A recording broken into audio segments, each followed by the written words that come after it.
વિદ્યાર્થી મિત્રો, ધોરણ 10 વિષય ગણિત ચેપ્ટર નંબર 14 આંકડાશાસ્ત્ર ભાગ પહેલો આંકડાશાસ્ત્ર ચેપ્ટર તમારે વર્ગી અંકની અંદર 6 માર્કનું પૂછાય તો 6 માર્ક કેવી રીતે હોય તો 1 માર્કનો એક સવાલ, 2 માર્કનો એક સવાલ, 3 માર્કનો એક સવાલ, આમ 3 ભાગની અંદર આંકડાશાસ્ત્ર પૂછાતું હોય છે.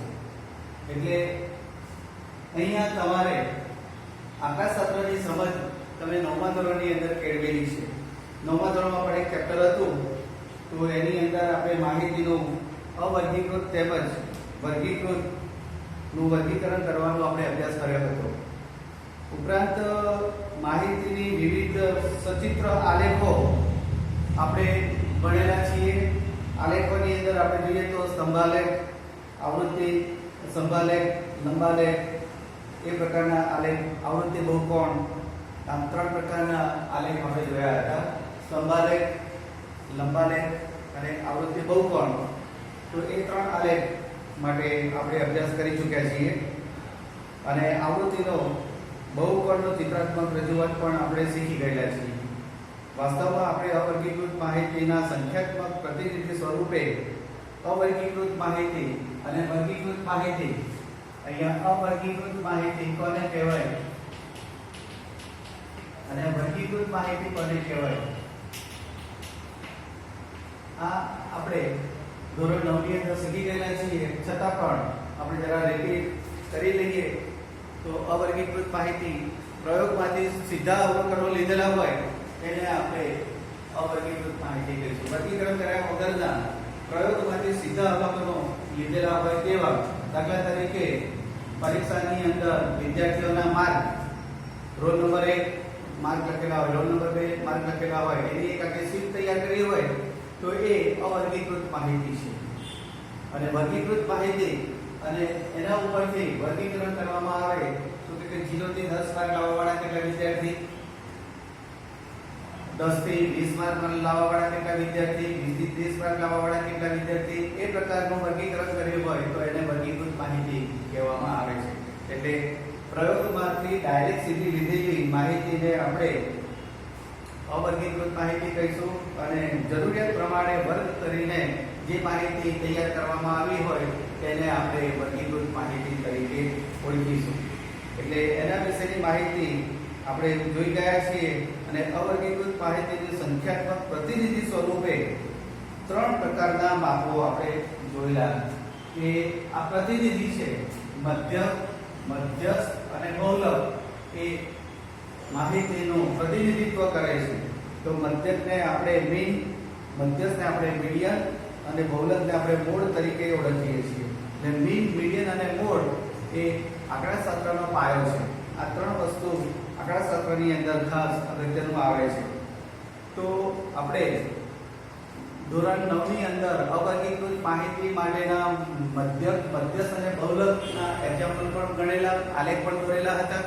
હવે આપણે આ ધોરણ 10મા ની અંદર મધ્યક, મધ્યસ્થ અને બહુલક નું વર્ગીકૃત માહિતી માટેનું અને સંચય આવૃત્તિ વક્ર એના વિશેની માહિતી આપણે મેળવવાની છે. એટલે વર્ગીકૃત માહિતી માટે મધ્યક કઈ રીતે કાર્ય કરે છે અને કેવી રીતે મધ્યકનું સૂત્ર ગણતરી કરી શકાય એના વિશેની આપણે ચર્ચા કરીએ. મધ્યક માટે કયું વર્ગીકરણ છે? વર્ગીકૃત માહિતી. તો વર્ગીકૃત માહિતી માટે કેવી રીતે મધ્યક આપણે મેળવી શકીએ?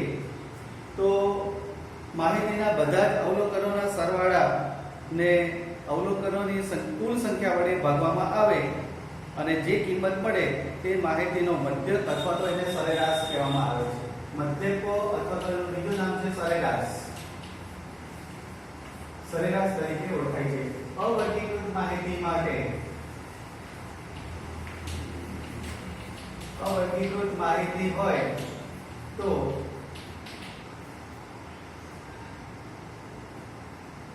અવર્ગીકૃત માહિતીમાં મધ્યક બરાબર અવલોકનોનો સરવાળો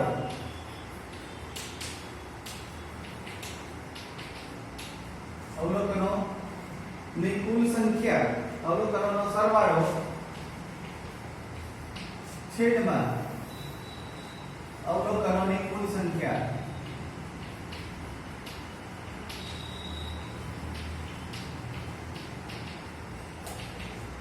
એટલે આ આપણું અવર્ગીકૃત માહિતી માટેનું સૂત્ર થશે.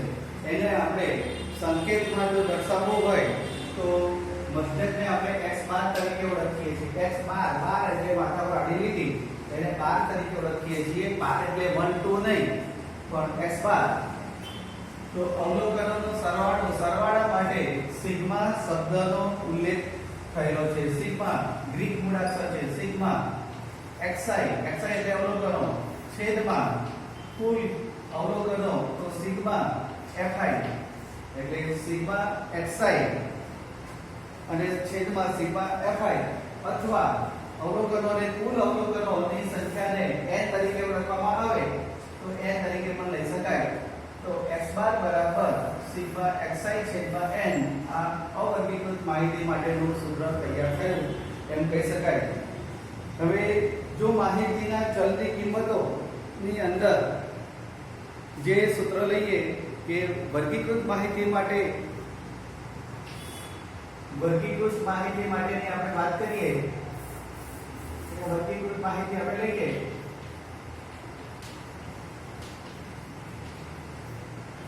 તો વર્ગીકૃત માહિતીમાં માહિતીના ચલની કિંમતો x1 x2 x3 up to xn અને આવૃત્તિ અનુક્રમે f1 f2 f3 up to fn હોય તો મધ્યકનું સૂત્ર fi f1 x1 plus f2 x2 plus f3 x3 plus fn xn તરીકે આપણે લઈ શકીએ અને નીચે કુલ આવૃત્તિનો સરવાળો fi તરીકે દર્શાવી શકાય.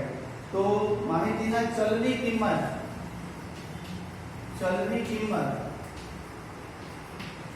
x1 x2 x3 xn આપણે લઈ શકીએ ચલની કિંમત. ત્યાર પછી આવૃત્તિ આપેલી હોય તો આવૃત્તિમાં f1 f2 f3 fn. તો મધ્યક માહિતીનો મધ્યક શોધવો હોય, મધ્યક x બાર બરાબર તમારે f1 x1 આ બેનો ગુણાકાર, ચલની કિંમત અને આવૃત્તિ એ બેનો ગુણાકાર f1 x1 plus f2 x2 plus f3 x3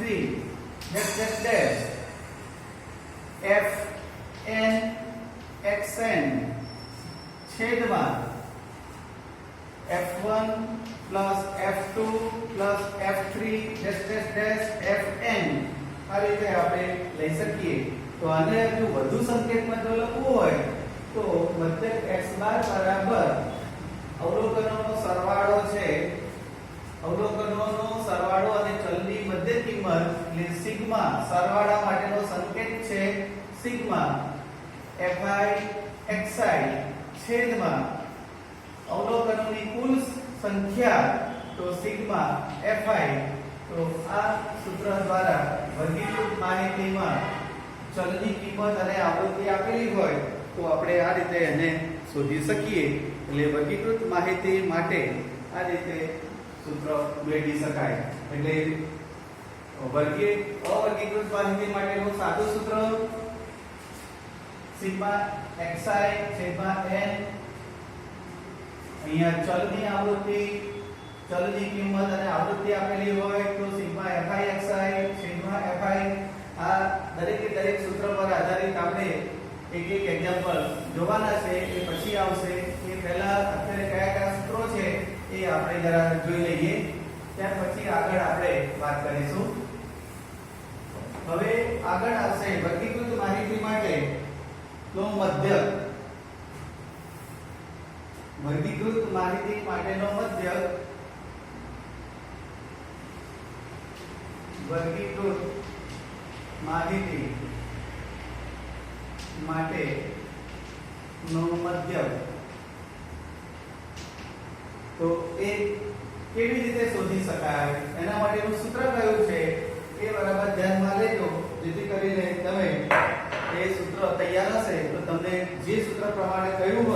એ પ્રમાણે તમે એને સૂત્ર પ્રમાણે લઈ શકો.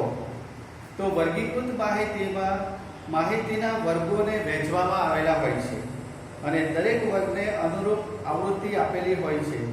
અહીંયા વર્ગો બે પ્રકારના હોય છે. તો સતત વર્ગ અને અસતત વર્ગ એમ બે પ્રકારના વર્ગો હોય છે. તો સતત વર્ગ કોને કહેવાય અને અસતત વર્ગ કોને કહેવાય એ સ્પષ્ટ થવું જોઈએ તમારા મગજની અંદર. તો સતત વર્ગ અને અસતત વર્ગ એટલે શું? તો જેમાં ઉર્ધ્વ સીમાનો સમાવેશ થતો નથી તેવા વર્ગોને આપણે સતત વર્ગ તરીકે ઓળખીએ છીએ. ઉર્ધ્વ સીમા નો સમાવેશ થતો નથી અને આની અંદર ઉર્ધ્વ સીમાનો સમાવેશ થાય છે એમ કહી શકાય. તો ઉર્ધ્વ સીમાનો સમાવેશ થતો નથી તો એના માટેનો આપણે જો વર્ગ લઈએ તો કેવા વર્ગ હોય? તો 0 થી 10, 10 થી 20, 20 થી 30, 30 થી 40 આ રીતે વર્ગો લઈ શકાય. તો આ સતત વર્ગ છે એટલે સતત વર્ગનો અર્થ શું થાય કે 10 અહીંયા ઉર્ધ્વ સીમા છે એ જ અધઃ સીમા પછીના વર્ગની આવે. અહીંયા વર્ગની ઉર્ધ્વ સીમા છે એ જ વર્ગની અધઃ સીમા આવે. એટલે આ 10 બે વખત આવશે, 20 બે વખત આવશે, 30 બે વખત આવશે. એટલે અહીંયા તમારે આ પ્રકારનું જો આવૃત્તિ વિતરણ હોય તો સમજવાનું કે એ આવૃત્તિ વિતરણ કેવું છે? સતત વર્ગ ધરાવતું આવૃત્તિ વિતરણ છે એમ કહી શકાય.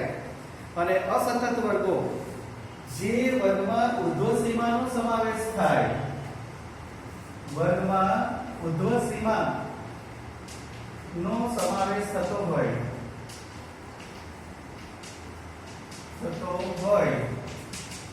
તેવા વર્ગોને આપણે અસતત વર્ગ તરીકે ઓળખીએ છીએ. તો અસતત વર્ગની અંદર આપણે જોઈએ તો 1 થી 10, 11 થી 20, 21 થી 30, 31 થી 40 આ રીતે વર્ગ જોવા મળે.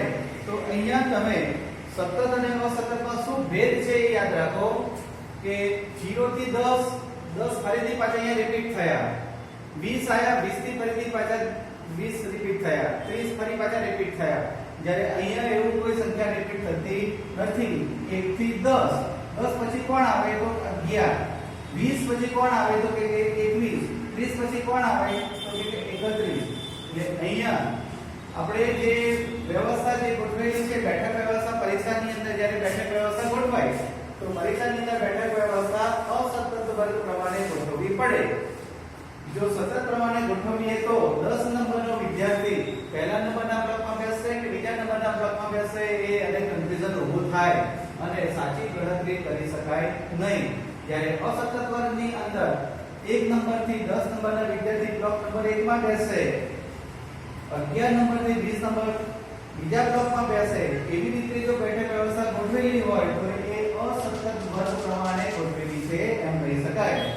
તો અસતત વર્ગને જો સતત વર્ગમાં ફેરવવા હોય તો અહીંયા તમે સતત વર્ગમાં એને ફેરવી શકો. તો કેવી રીતે ફેરવી શકાય? તો આની અંદર 0.5 બાદ કરવાના, આમાં 0.5 ઉમેરવાના. તો અહીંયા 0.5 થી 10.5 થશે. અહીંયા 10.5 થી 20.5, અહીંયા 20.5 થી 30.5. એટલે અહીંયા જુઓ ફરી પાછો સતત વર્ગ બની ગયો. આ રીતે આગળ સતત વર્ગ બન્યા કરશે. એટલે અસતત વર્ગમાંથી સતત વર્ગની અંદર ફેરવવું હોય તો ફેરવી શકાય. એટલે સતત વર્ગ માટેના મધ્યક માટેના સૂત્રો જુદા હોય છે, તો અસતત માટેના સૂત્રો જુદા હોય છે. એટલે આ જે પરિસ્થિતિ છે એને બરાબર ધ્યાનમાં લેજો કે આ બધા મુદ્દાઓને ધ્યાનમાં રાખીને આપણે એક્ઝામ્પલ કરવાના થશે. એટલે સતત વર્ગ અને અસતત વર્ગ પ્રમાણે એની માહિતી સ્પષ્ટ થવી જોઈએ. એટલે આ યાદ રાખજો, દાખલાની ગણતરીમાં આ બાબતો તમને કામ લાગશે. એટલે અહીંયા શરૂઆતની અંદર આ જે માહિતી તમને આપું છું એ એક્ઝામ્પલમાં ગણતરી વખતે ખૂબ જ ઉપયોગી બનશે. ત્યાર પછી આવશે વર્ગ લંબાઈ. તો વર્ગ લંબાઈ કોને કહેવાય? તો વર્ગ લંબાઈ ઉધ્વ સીમા બિંદુ અને અધઃ સીમા બિંદુના તફાવતને તે વર્ગની વર્ગ લંબાઈ કહેવામાં આવે છે. ઉધ્વ સીમા બિંદુ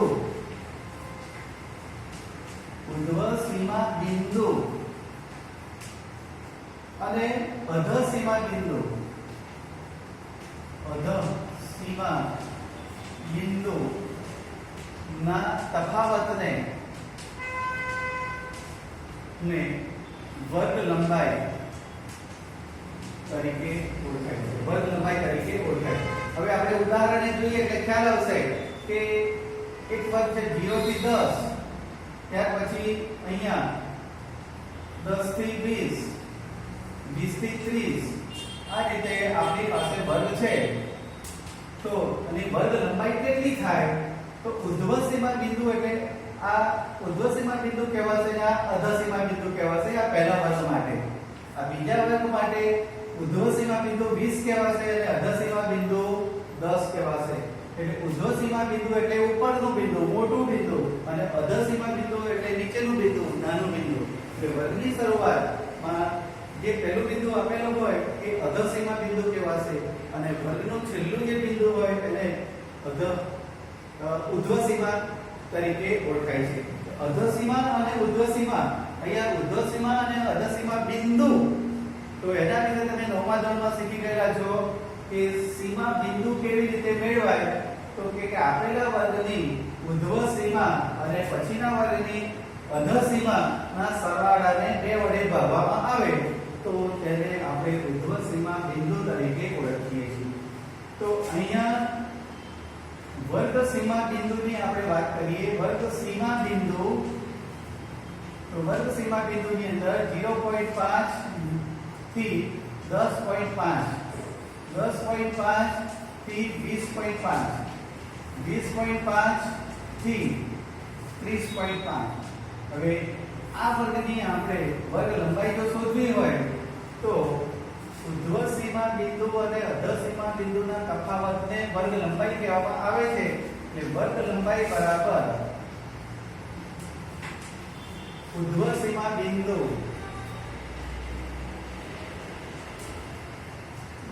માઈનસ અધઃ સીમા બિંદુ. એટલે 20.5 માઈનસ 10.5 એટલે વર્ગની લંબાઈ કેટલી આવશે? 10 આવશે. એટલે આ રીતે 10 લઈ શકાય. આમાં પણ 10 આવશે, આમાં પણ 10 આવશે. એટલે નિયમિત વર્ગ છે એમ આપણે કહી શકીએ. નિયમિત વર્ગ પ્રમાણે લઈ શકાય. એટલે વર્ગની વર્ગ લંબાઈ આ રીતે આપણે શોધી શકીએ. ત્યાર પછી મધ્ય કિંમત.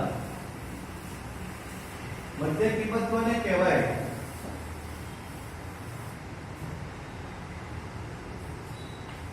મધ્ય કિંમત એટલે વર્ગની મધ્ય કિંમત કહેવાશે. તો વર્ગની મધ્ય કિંમત આપેલા વર્ગની ઉધ્વ સીમા અને વર્ગની અધઃ સીમાના સરવાળાને, સરેરાશને વર્ગની મધ્ય કિંમત કહેવામાં આવે છે. એટલે આપેલા વર્ગની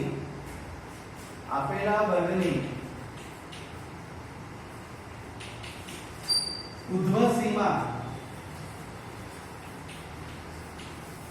અને અધઃ સીમા ના સરેરાશને વર્ગની મધ્ય કિંમત કહે છે. એટલે વર્ગની મધ્ય કિંમત ઉધ્વ સીમા પ્લસ અધઃ સીમા ભાગ્યા 2. એટલે વર્ગની મધ્ય કિંમત આ રીતે આપણે લઈ શકીએ. અને ત્યાર પછી વર્ગની મધ્ય કિંમત અંગેની ધારણા. તો વર્ગની વર્ગ અંતરાલમાં વર્ગની મધ્ય કિંમતની આસપાસ તે કેન્દ્રિત થયેલી હોય છે મધ્યકની કિંમત. એટલે તેથી પ્રત્યેક વર્ગની મધ્ય કિંમતને વર્ગમાં આવતા અવલોકનો વડે પસંદ કરવામાં આવે છે. એટલે આ રીતે અહીંયા આપણે એક્ઝામ્પલ કરવાની અંદર કયા કયા મુદ્દાઓ મધ્યક શોધતી વખતે કઈ કઈ બાબતોની જરૂર પડે છે એની આપણે ચર્ચા કરી. હવે વર્ગીકૃત માહિતી માટેના જે સૂત્રો છે એ કયા કયા સૂત્રો અહીંયા છે એ આપણે પછીના ભાગની અંદર જોઈશું. અસ્તુ.